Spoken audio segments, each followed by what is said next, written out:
एक लड़का भागता हुआ जाता है डॉक्टर हरीश के पास और बोलता है, डॉक्टर साहब, जो मुझे हो रहा है वो मेरे दोस्त को भी हो रहा है। मुझे सर दर्द बुखार है, उसको भी बुखार है, और मैं जो दवा खा रहा मुझे फायदा नहीं होती, उसको भी फायदा नहीं होती। मतलब बुखार में कोई असर ही नहीं हो रहा दवाओं का। तो डॉक्टर हरीश और जो दो पेशेंट आते हैं उनके पास दौड़ के उनको चेकअप के लिए बोलते हैं, और दोनों का चेकअप करते हैं।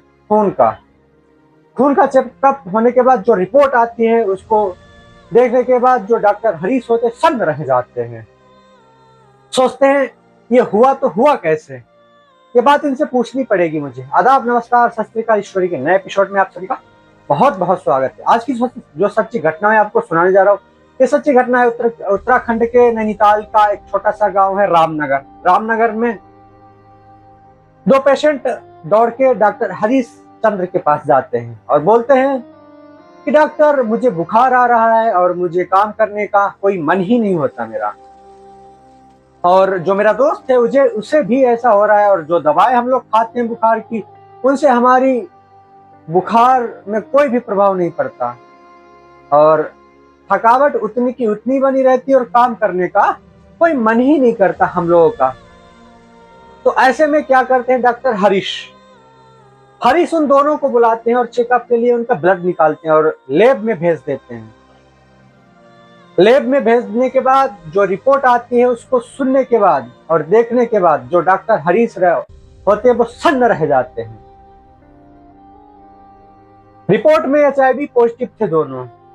अभी HIV पॉजिटिव कहां से आया, कैसे आया, कौन इसको इन तक लाया, सब हैरान थे, और डॉक्टर हरीश भी हैरान हो गए कि आखिर तुम लोगों ने ऐसा क्या किया, किसके साथ किया, संबंध किसके साथ बनाया जो तुम लोग को HIV पॉजिटिव हुआ। तो उन दोनों लड़कों ने जिस लड़की के साथ संबंध बनाया, गांव के और भी लोगों ने उस लड़की से संबंध बनाए।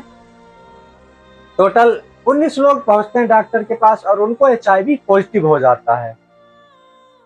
जब HIV पॉजिटिव हो जाता है तो ये बात पूरे गांव में फैलती है और सनसनी मच जाती है, आग की तरह फैल जाती है, और सब डॉक्टर हरिश्चंद्र के पास जाते हैं। आपस में इन लोग को पता रहता है कि इन लोग ने उस लड़की के साथ संबंध बनाया है। तो और भी लोग बताते जाके, तुमने भी उसके साथ संबंध बनाया, तुम भी डॉक्टर हरिश्चंद्र के पास जाओ, तुमने संबंध बनाया, तुम भी डॉक्टर हरिश्चंद्र के पास जाओ।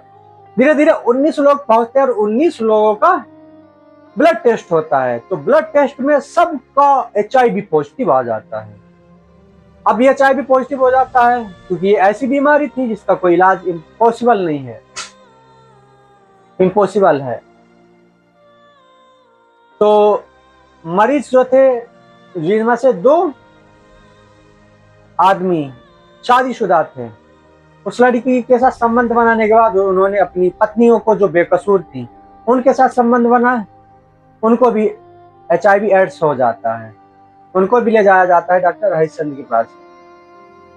तो उनसे पूछा जाता है कि तुमने जिस लड़की से संबंध बनाया है उस लड़की का मुझे बताओ, वो लड़की कहाँ की है, कहाँ की रहने वाली है और क्या करती है।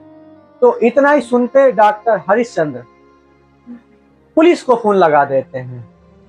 पुलिस मौके पर ही आती है और पेशेंट जो होते हैं उनके ऊपर केस भी दर्ज होगा, क्योंकि उन्होंने नाबालिग लड़की से संबंध बनाए थे, जो लड़की 17 साल की थी। और पुलिस को जब इस बात की भनक पहुंचाते हैं डॉक्टर हरिश्चंद्र, तो उन पेशेंट से मिलते हैं और सब कुछ पूछते हैं पुलिस वाले कि तुम लोगों ने आखिर मजे के चक्कर में इतनी घटिया हरकत की और उसके अंजाम तुम लोग को इतना भयंकर मिला। तो उस लड़की के बारे में छानबीन होती है। वो गांव की लड़की जो 17 साल की होती है, जब पुलिस उसके घर पहुंचती है उस लड़की के, तो वो नशे की हालत में धूत पड़ी थी और उसके माता पिता खेत पे काम करने के लिए गए थे। धूत पड़ी थी, पूरे शरीर में मिट्टी सी लगी थी और शराब के नशे में पड़ी थी। उसको उठाया जाता है, पुलिस उठाते हैं और उससे पूछते हैं प्यार से। तो लड़की क्या बोलती है वहां पे, ध्यान से सुनना। लड़की क्या बोलती है?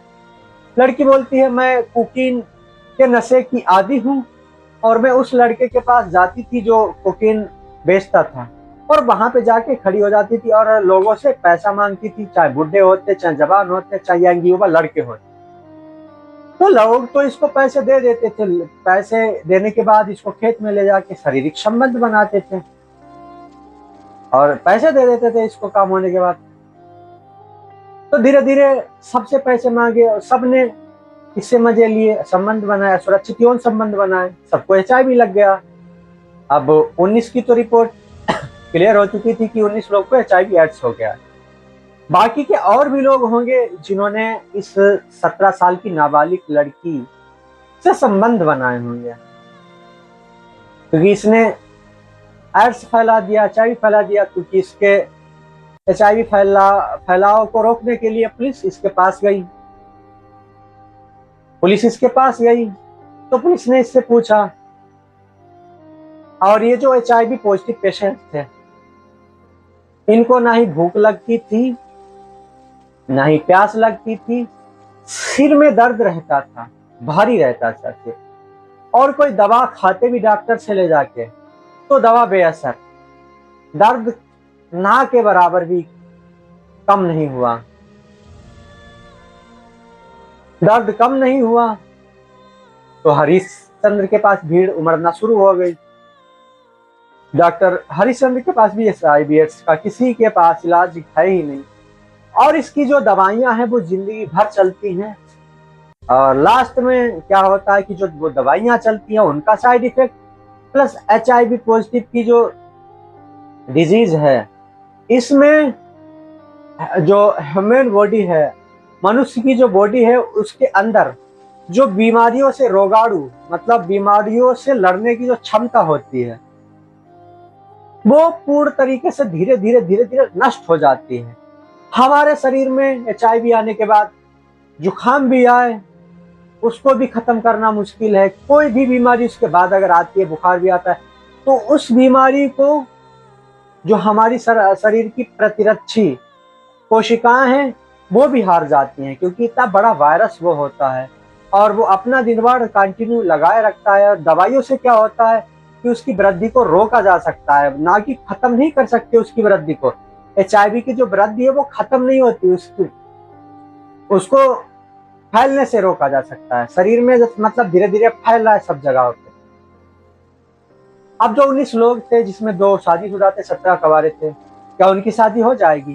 क्या उनके साथ कोई अपनी बिटिया को या लड़की को ब्याहेगा? नहीं ब्याहेगा, क्योंकि HIV होने के बाद शादी की तो दूर की बात होगी ही नहीं, क्योंकि इतनी बड़ी बीमारी जो है ये कोई भी सुनेगा उसके कान खड़े हो जाएंगे, क्योंकि उसकी उम्र भी कम हो जाती है, और अगर शादी हो भी गई उसके पत्नी के साथ संबंध बनाएगा उसको भी HIV दे देगा फ्री में।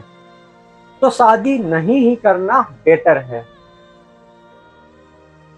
तो सबको हो जाता है HIV, जो संबंध बनाते हैं लड़की से। अंत में लड़की को बाल सुधार गृह भेज दिया जाता है और नशा मुक्ति केंद्र भेजा जाता है। अब उसका HIV तो खत्म होगा या नहीं होगा? होगा नहीं, दवाइयां चलेंगी।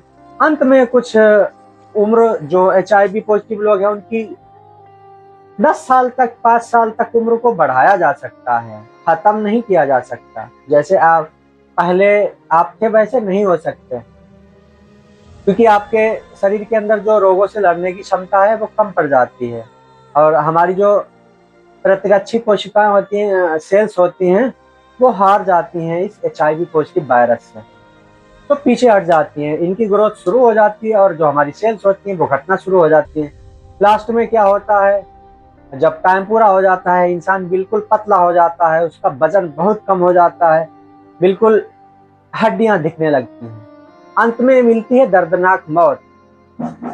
तो दोस्तों, अपने मजे के लिए, फ्री के मजे के लिए आपको ऐसा कुछ नहीं करना है। अगर आपसे कोई संबंध बना है, आपको सुरक्षित यौन संबंध नहीं बनाना है, फ्री में संबंध नहीं बनाना है, आप अपने लाइफ पार्टनर से ही हमेशा संबंध बनाए, वही अच्छा है। आप 100-200 देकर बीमारी को हमेशा के लिए अपने शरीर में अपना जीवन कुर्बान कर दिया। आपने मान लो थोड़े बहुत पैसे उसको दे दिया, आपने सोचा मेरी फ्री में हवस मिट गई, तो वो चीज गलत थी। देखो आज उसी चीज का अंजाम पूरे गांव को भुगतना पड़ा, जिन्होंने उससे संबंध बनाए थे उस लड़की से। दोस्तों, एचआईवी से बचने के लिए आपको असुरक्षित यौन संबंध नहीं बनाना है। संबंध बनाते समय में कंडोम का उपयोग करना है, और आपको जो निडल होती है, ब्लड जिससे निकालते हैं, निडल शेयर नहीं करना है। वो निडल नहीं यूज करवाना है। जहाँ पर आप ब्लड निकलवाने या टेस्ट के लिए जाते हैं, इंजेक्शन भी यूज करवाते हैं, नया निडल यूज करवाएं। किसी से ओरल सेक्स नहीं करना है, एनल सेक्स नहीं करना है बिना उसके कंडोम के। और जहाँ पे आप जाते हो ब्लड चढ़वाने के लिए, वो ब्लड भी एचआईवी मुक्त होना जरूरी है, उसका टेस्ट अच्छे से होना चाहिए। एचआईवी से बचने के सिर्फ तरीके ही होते हैं। एचआईवी से सिर्फ बचा जा सकता है, एचआईवी की बीमारी को खत्म किया नहीं जा सकता। तो दोस्तों, फ्री के चक्कर में अपने आप को जोखिम में मत डालिए। इस कहानी को सुनाने का उद्देश्य आपको परेशान करना नहीं, आपकी भावनाओं को हाथ पहुंचाना नहीं। इस कहानी को सुनाने का उद्देश्य बस इतना ही है। आप लोग जागरूक रहिएगा, जो हमारे समाज में क्राइम बढ़ रहे हैं उनको खत्म किया जा सके। मिलते हैं अगली नई स्टोरी में, जब तक के लिए जय हिंद।